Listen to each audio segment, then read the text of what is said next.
बिस्मिल्लाहिर्रहमानिर्रहीम, दुरूद-ओ-सलाम मोहम्मद व आले मोहम्मद पर। अस्सलाम वालेकुम दोस्तों, मैं हूं ऑन मोहम्मद और आप देख रहे हैं खान टीवी 110। इस टाइम मैं मौजूद हूं डेरा गाजी खान से 5 किलोमीटर आगे सखी सरवर रोड के ऊपर मैं इस टाइम मौजूद हूं। ये सखी सरवर रोड बलूचिस्तान तक जाता है और फ़िलहाल हम जा रहे हैं सखी सरवर शहर के अंदर।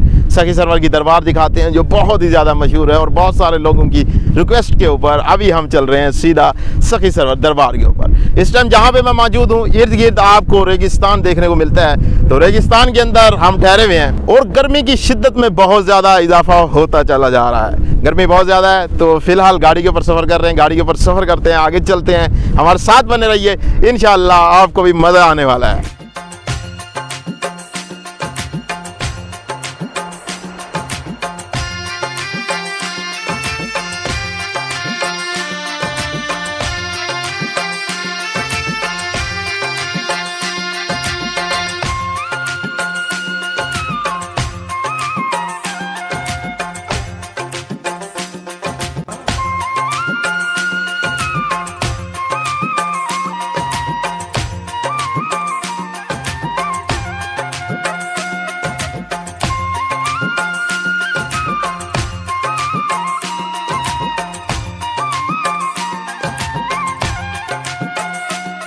बड़ी गर्मी के अंदर, शिद्दत के अंदर और पानी की कमी होने की वजह से यहाँ पे घास इतना खास नहीं है, लेकिन फिर भी जो है ना ये लोग जो है ना यहाँ पर बकरियों को लेके फिर रहे हैं गर्मी के अंदर। मैं कहता हूँ इन लोगों की हिम्मत है, चाचा जी बहुत हिम्मत है आप लोगों की। जो आप अच्छा इसने जो है ना ये एक बोतल ली हुई है और बोतल के ऊपर इसने कपड़े वगैरह चढ़ाए हुए हैं, कपड़ों के साथ इसने जो है ना इसके अंदर पानी वगैरह रखा हुआ है। ये शायद थोड़ा सा ठंडा रहता होगा, गर्म नहीं होता होगा। गर्मी होता है इधर। अच्छा जी, ये चल जाता है सारा दिन आपका पानी? सारा दिन किधर चलता है बाबा, 2 बजे तक बस चलते हैं। भला बीच आते हुए गाड़ियां लेके हाथ दे रोड दे होते हैं, उन्हें के पानी मांगता हूँ। अच्छा, पानी की यहाँ पे कमी है और वैसे देखा जाए तो इस एरिया के अंदर आपको गुर्बत बहुत ज़्यादा देखने को मिलती है, तो ये एरिया बहुत ही ज़्यादा गुर्बत से भी भरा हुआ है थोड़ा सा। तो चलते हैं आगे और आपको दिखाते हैं।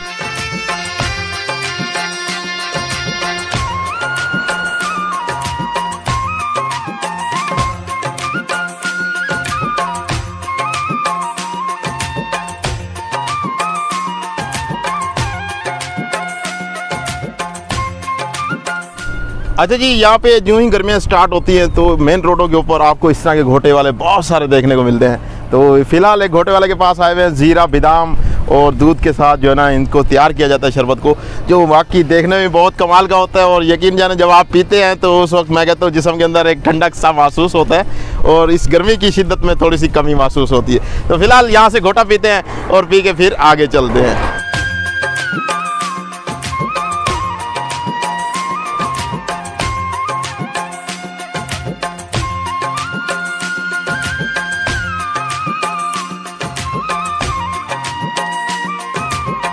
पीछे जो पहाड़ी आपको नजर आ रही है, यहाँ से पहाड़ियों का सिलसिला शुरू होता है जो बलूचिस्तान के अंदर तक जाता है। ज़ायरीन की बसें भी जा रही हैं जो आपको पीछे नजर आ रही हैं। ये ज़ायरीन की बसें सखी सरवर दरबार के ऊपर जाएंगी क्योंकि मार्च अप्रैल के अंदर यहाँ पर मेला सा लगता है और इस दफ़ा मेला थोड़ा सा गड़बड़ हो गया है क्योंकि कोरोना वायरस चल रहा है आपके सामने, पूरी दुनिया के हालात गड़बड़ हो गए हैं। तो ये सखी सरवर का मेला भी इस दफ़ा थोड़ा सा मसले मसाइल का शिकार रहा है।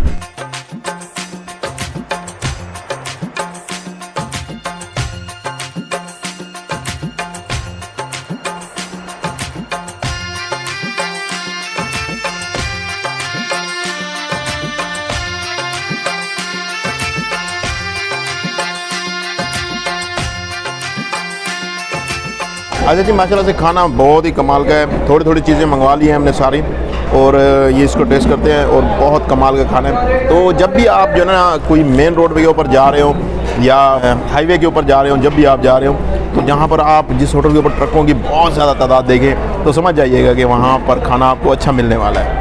क्योंकि जहाँ पर ट्रक जाते हैं ट्रक वाले कोई कंप्रोमाइज़ नहीं करते खाने के अंदर, क्योंकि सारा दिन ट्रक चलाते हैं और फिर खाने के ऊपर नो कंप्रोमाइज़। उसी होटल के ऊपर रुक जाइएगा और खाना खा लीजिएगा। तो फिलहाल हम सखी सरवर से पहले खाना खाते हैं यहाँ पर और फिर सखी सरवर शहर के अंदर चलते हैं।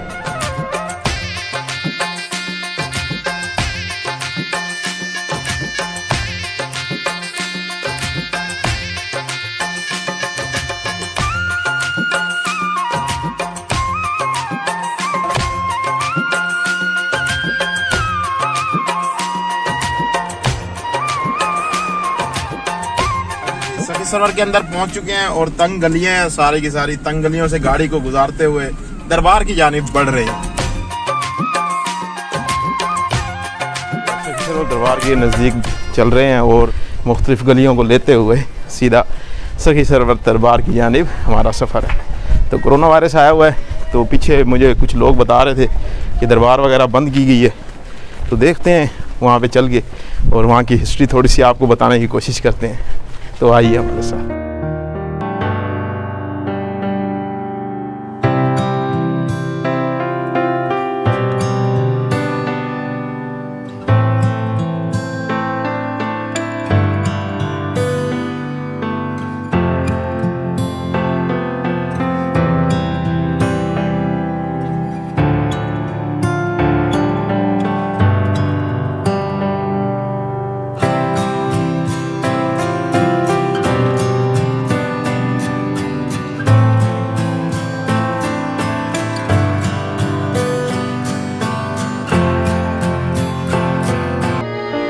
अच्छा जी, पीछे ये सबील जलाई जाती है पानी की। अब ज़ायरीन की तादाद तो आ रही है, लेकिन यहाँ पे कोरोना वायरस की वजह से सारी दरबार बंद है।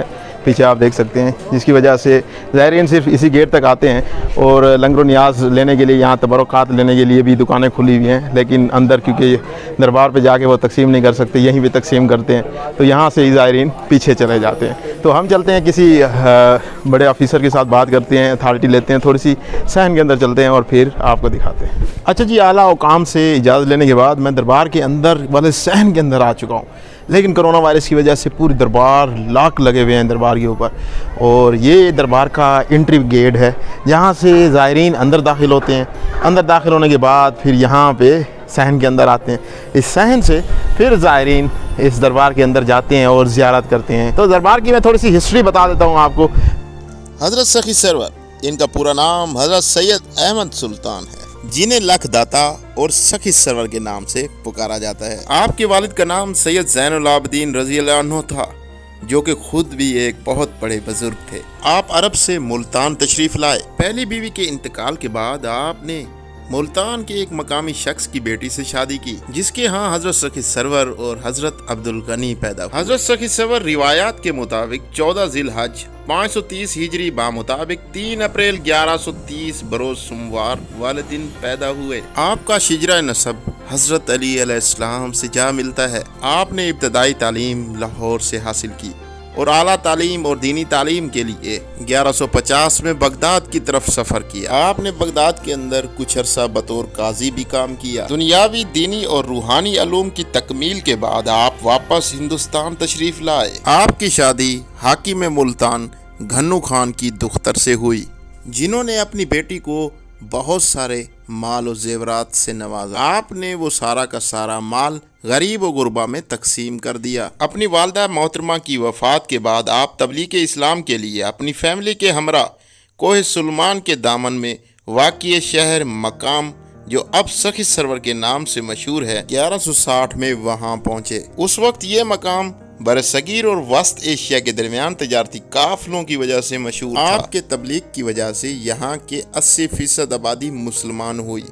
जो मुसलमान ना भी हुए वो आपके अकीदतमंद ज़रूर हुए। आप इस मकाम से गुजरने वाले तजारती काफिलों को तबलीग करते और यही काफिले पूरे बरसगीर अफगानिस्तान में आपके इस्लाम के पैगाम को पहुंचाते, जिसकी वजह से पूरे बरसगीर से राह हक के मुतलाशी लोग आपके पास हाजिर होने लगे। आपकी तबलीग का बुनियादी पॉइंट इंसानियत का एहतराम और इंसानियत से मोहब्बत थी। आपकी अजमत और बुजुर्गी के चर्चे हर सू होने लगे। आपके खालाजात भाई, जो कि शुरू से ही आपकी अजमत और सखावत से हसद करते थे और जिंदगी के हर महाज पर आपको तंग किया करते थे, लेकिन आपने हर मोड़ पर उनसे दरगुजर से काम लिया था। वो मुल्तान से एक लश्कर कसीर लेकर आपको शहीद करने के लिए रवाना हुए। रास्ते में उन्होंने आपके छोटे भाई सैयद अब्दुल गनी को शहीद किया। जब आपको अपने भाई की शहादत और उनके आने की खबर हुई तो आपने अपने जद इमाम हुसैन अलैहिस्सलाम की तरह एक मुख्तसर सी जमात के साथ मुकाबला करते हुए 12 रजब 580 हिजरी व मकाम 1183 ईस्वी को जाम शहादत नोश किया। इन ज़ालिमों ने आपके 13 साला बेटे और आपकी जोजा को भी शहीद कर दिया। वक्त शहादत आपकी उम्र 55 साल थी। आपको आपकी चिलागाह पर आपके बेटे और आपकी जोजा के साथ तदफीन कर दिया गया। अच्छा जी, ये पीछे जो देखें आपको नज़र आ रही हैं, खटक साहब से मैंने थोड़ी सी इनकी हिस्ट्री पूछी है। तो हिस्ट्री ये है कि इसके अंदर 120 मन तैयार किया जाता है, डाला जिसे बोला जाता है यहाँ पे मकामी ज़बान के अंदर। तो वो तैयार करने के बाद जो है ना, इनको शापरों के अंदर पैक करके फिर तकसीम किया जाता है। ये कोई उर्स का मकाम होते हैं, 3 दिन के लिए जो उर्स लगता है, उस दिनों के अंदर ये तैयार किया जाता है। आम रूटीन में ये देखें बंद रहती हैं इसी तरह। तो ये एक देग के अंदर 120 मन तैयार किया जाता है। इस टाइम कोरोना की वजह से दरबार तो बंद है, लेकिन ये महकमा औकाफ के अंदर दरबार आती है। तो महकमा औकाफ के वालों के पास है इसकी चाबी। तो उनका कोई नुमाइंदा भी यहाँ पे मौजूद नहीं है। मैं उनको रिक्वेस्ट करता, शायद वो जो है ना अंदर थोड़ा सा मुझे जाने की इजाज़त दे देते।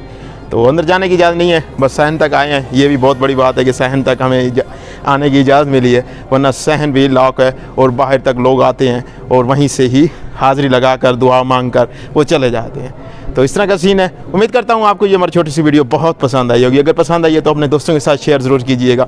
हमारे चैनल को सब्सक्राइब कर लीजिए, बेल आइकन को दबा दें। इस तरह की लेटेस्ट वीडियो आपको मिलती रहेंगी। तो दुआओं में याद रखिएगा। अल्लाह हाफिज़।